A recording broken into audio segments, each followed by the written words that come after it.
জনপ্ৰিয় ধাৰাবাহিক বেহাৰবাৰী আউটপোষ্টৰ অভিনেতা মৃগাংক বৰ্মনৰ মৃত্যুৰ খবৰে সমগ্ৰ ৰাজ্য কঁপাই তুলিছে।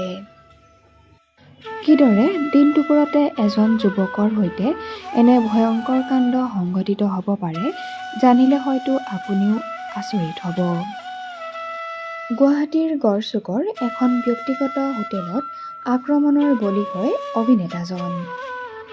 এক নিৰ্মম হত্যাকাণ্ডৰ বলি হ'ল নলবাৰীৰ অভিনেতা মৃগাংক বৰ্মন। কি কাৰণত ৰাজু আলী নামৰ ব্যক্তিজনে উদীয়মান অভিনেতাজনক হত্যা কৰিছিল সেয়া এতিয়া ৰহস্যৰ আৰবতত।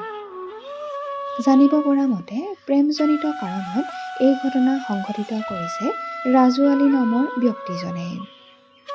হোটেলত এই ঘটনা সংঘটিত কৰি ব্যক্তিজন বাইকেৰে পলাই যায়। বেহাৰবাৰীৰ মৃগাংকই হোটেলৰ পৰা বাহিৰলৈ ওলাই আহি বহুতক সহায়ৰ ভিক্ষা খুজিছিল, কিন্তু কোনেও তেওঁক সহায় নকৰিলে। হয়তো কোনোবাই তেওঁক চিকিৎসালয়লৈ লৈ যোৱা হ'লে আজি তেওঁ আমাৰ মাজত ঘূৰাই পালোহেঁতেন। মৃত্যুৰ আগমুহূৰ্ততো বহুজনৰ পৰা সহায়ৰ ভিক্ষা খুজিছিল বেহাৰবাৰীৰ অভিনেতা মৃগাংক বৰ্মনে। তেজেৰে লুতুৰি পুতুৰি হৈ থকা মৃগাংকক শেষ মুহূৰ্ততো কোনেও সহায় নকৰিলে। মানৱীয়তা যেন হেৰাই গৈছে আমাৰ সকলোৰে। সেয়েহে হয়তো অকালতে মৃত্যুক সাৱটি ল'ব লগা হ'ল উদীয়মান অভিনেতা মৃগাংক বৰ্মনে।